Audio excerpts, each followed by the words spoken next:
और मशरिक़ वस्ता से बड़ी खबर इस वक्त आ रही है। मशरिक़ वस्ता में जिस तरह से हालात तनावपूर्ण बने हुए हैं, जिस तरह से कशीदगी मशरिक़ वस्ता में लगातार बढ़ती जा रही है, ईरान इजराइल जंग के बाद जो कशीदगी बढ़ी थी वो कशीदगी मशरिक़ वस्ता में कम होने का नाम नहीं ले रही है। और इस बीच मशरिक़ वस्ता के जितने ममालिक हैं वो सब एक तरह से अपनी अपनी तैयारियों में लगे हुए हैं। मशरिक़ वस्ता के हालात पर भी हम बात करेंगे और इसके अलावा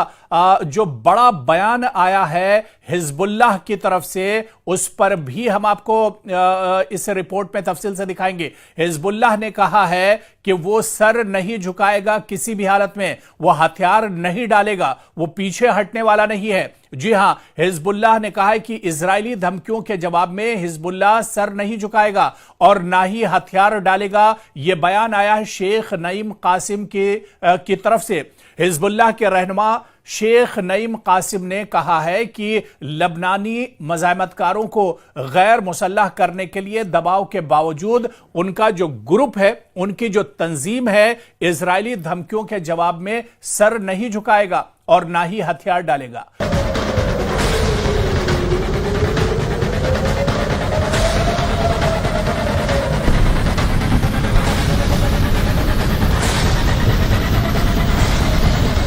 कासिम ने आपको बताते चलें कि हिजबुल्लाह के मजबूत गढ़ बैरूत के जुनूबी मजाफात में अपने हजारों हामियों से टेलीविजन पर खिताब किया और उन्होंने अपने इस खिताब में कहा कि यह धमकी हमें इताअत कबूल करने पर मजबूर नहीं कर सकती है। उन्होंने कहा कि बार बार जो धमकी इजराइल की तरफ से दी जा रही है, बार बार जिस तरह से अमेरिका की तरफ से धमकाया जा रहा है, इन धमकियों का उन पर कोई असर नहीं पड़ेगा। यह धमकी उन्होंने कहा कि हमें इताअत कबूल करने पर मजबूर नहीं कर सकती हैं, यह धमकी हमें कमजोर नहीं कर सकती हैं, यह धमकियां हमें पसपा नहीं कर सकती हैं। गुज़िश्ता साल इजराइल और हिजबुल्लाह के दरमियान जंग के बाद इक़्तिदार संभालने वाले लबनानी रहनुमाओं ने 12 हथियार रखने के अमल पर रियासती इजारादारी का अज़्म जाहिर किया है, जबकि इजराइल से नवंबर में होने वाली जंगबंदी की तामील का मुतालबा किया है जिससे लड़ाई खत्म हुई थी। तो वहीं पर सितंबर में देरीना रहनुमा हसन नसरुल्लाह की इजराइल के हाथों हलाकत के बाद इनकी जगह लेने वाले शेख कासिम ने कहा कि ग्रुप के मज़ाहमतकार अपने हथियारों से दस्तबरदार नहीं होंगे और इस बात पर उन्होंने जोर दिया कि इजराइल की जारियत को पहले रोका जाए। उन्होंने कहा कि पहले इजराइल जो कार्रवाई कर रहा है, जो नापाक हरकत कर रहा है, इजराइल जिस तरह से लगातार अटैक कर रहा है, इजराइल जिस तरह से लबनान पर कार्रवाई कर रहा है, इजराइल जिस तरह से खित्ते में ईरान को निशाना बना रहा है, इजराइल जिस तरह से हमास को परेशान कर रहा है, इजराइल जिस तरह से गजा में कत्ले आम कर रहा है, गजा में अब तक हजारों मासूमों का कत्ल हो चुका है। तो ऐसे में जब तक इजराइल अपनी जारियत को नहीं रोकता है, जब तक इजराइल अपनी नापाक हरकतों को नहीं रोकता है, तब तक यह कार्रवाई नहीं रुकेगी। और एक तरह से उन्होंने कहा कि वो रुकने वाले नहीं हैं, वो किसी भी हाल में रुकेंगे नहीं। पहले इजराइल को एक तरह से अपनी जो नापाक हरकत है उसे रोकना होगा, इजराइल को पहले संभलना होगा, इजराइल पहले एक तरह से मान जाए, तभी एक तरह से इस जारियत को रोका जाएगा। उनकी यह तकरीर एक ऐसे वक्त में सामने आई जब बैरूत में अमेरिकी एलची टॉम बैरिक की एक तरह से आमद होने वाली है। गुज़िश्ता साल इजराइल और हिजबुल्लाह के दरमियान जंग के बाद इक़्तिदार संभालने वाले लबनानी रहनुमाओं ने 12 हथियार रखने के अमल पर रियासती इजारादारी का अज़्म जाहिर किया है, जबकि इजराइल से नवंबर में होने वाली जंगबंदी की तामील का मुतालबा किया गया है जिससे लड़ाई खत्म हुई थी। तो वहीं सितंबर में देरीना रहनुमा हसन नसरुल्लाह की इजराइल के हाथों हलाकत के बाद इनकी जगह लेने वाले शेख कासिम ने कहा कि ग्रुप के मज़ाहमतकार अपने हथियारों से दस्तबरदार नहीं होंगे और इस बात पर उन्होंने जोर दिया कि इजराइल की जारियत को पहले रोका जाए। और आपको बताते चलें कि उनकी इस तकरीर में यह साफ तौर पर जाहिर था कि अगर इजराइल हठधर्मी करेगा, अगर इजराइल पीछे नहीं हटता है, इजराइल अगर इसी तरह से हमले करता रहेगा तो फिर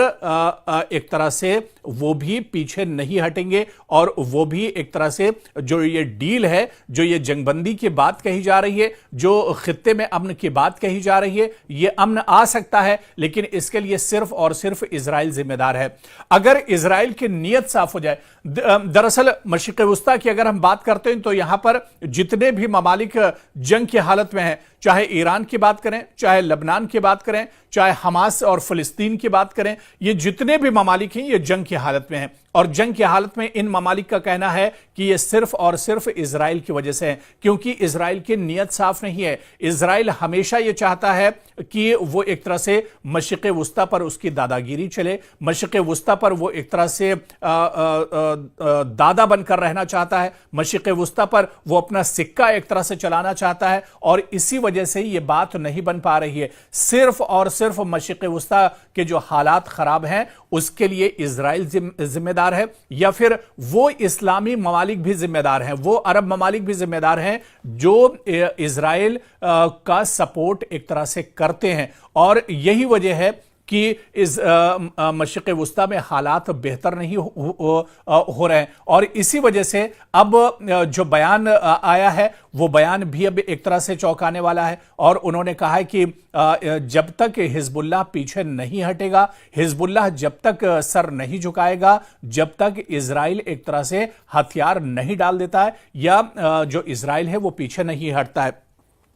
दरअसल हिजबुल्लाह बहुत बड़ा ग्रुप नहीं है, लबनान का एक ग्रुप है, और यह भी कहा जाता है कि हिजबुल्लाह का सपोर्ट ईरान से भी होता है, लेकिन हिजबुल्लाह एक मजबूत ग्रुप है। आप देखिए कि मशरिक़ वुस्ता में हालात बहुत पहले से खराब हैं, सालों से यहां पर हालात एक तरह से खराब और कशीदा रहे हैं, और इन हालात में हिजबुल्लाह हमेशा एक तरह से लड़ता रहा है। जबकि हिजबुल्लाह की ताकत बहुत ज्यादा नहीं है, हिजबुल्लाह बहुत बड़ा ग्रुप नहीं है, हिजबुल्लाह को कोई सरकारों का सपोर्ट नहीं है, लेकिन फिर भी हिजबुल्लाह पूरी ताकत के साथ खित्ते में लड़ रहा है। और हिजबुल्लाह कहीं ना कहीं इजराइल की नाक में दम करके उसने रखा है, और इसी वजह से एक बार फिर से हिजबुल्लाह के जो लीडर हैं या लबनान के जो लीडर हैं, उन्होंने एक बार फिर से कहा है कि जब तक इजराइल नहीं मानेगा तब तक हिजबुल्लाह भी पीछे हटने वाला नहीं है। और मशरिक़ वुस्ता में आप देखिए कि चाहे हिजबुल्लाह की बात कर लें, हमास की बात कर लें, या हूसियों की बात कर लें, ये दरअसल वो ऑर्गेनाइजेशंस हैं, ये छोटे छोटे वो सब ग्रुप हैं जो इजराइल के लिए सबसे बड़ा खतरा बने हुए हैं। हालांकि ईरान के साथ इजराइल की जंग जरूर हुई, ईरान ने इजराइल को बहुत ज्यादा नुकसान पहुंचाया, लेकिन इस जंग के अलावा जो वक्फे वक्फे से इजराइल को सबसे ज्यादा चोट पहुंचाते हैं वो यही ग्रुप हैं, चाहे हमास की बात करें, चाहे हिजबुल्लाह की बात करें, या हूसी लड़ाकों की बात करें। ये जब तब कभी इजराइल के किसी एयरपोर्ट पर हमला करते हैं, कभी इजराइल के किसी बंदरगाह और पोर्ट पर ये हमला करते हैं, कभी इजराइल के किसी जो सिक्योरिटी फोर्सेस के जो ठिकाने हैं उन्हें एक तरह से ये निशाना बनाते हैं, और ये इजराइल को चोट पहुंचाते रहते हैं। और ये सिर्फ इस वजह से क्योंकि इन्हें अपनी हिफाजत करनी है। अगर ये इनका कहना है कि अगर ये इस तरह के हमले नहीं करेंगे तो इजराइल इन्हें मशरिक़ वुस्ता में एक तरह से खत्म कर देगा, इजराइल इन्हें एक तरह से जीने नहीं देगा। और इसी वजह से हिजबुल्लाह के रहनुमा ने यह कहा है कि लबनानी मज़ाहमतकारों को गैर मुसल्लह करने के लिए दबाव के बावजूद उनका जो ग्रुप है वो इजरायली धमकियों के जवाब में सर नहीं झुकाएगा और ना ही हथियार डालेगा। और उसने ये शर्त भी रखी है कि पहले अब इजराइल को एक तरह से बात माननी होगी। पहले अब जो ये लड़ाई है सिर्फ इस वजह से है क्योंकि इजराइल हठधर्मी करता है, इजराइल पीछे नहीं हटता है। ऐसे में इजराइल को पीछे हटना होगा, तभी एक तरह से मशरिक़ वुस्ता में यह बात बन सकती है।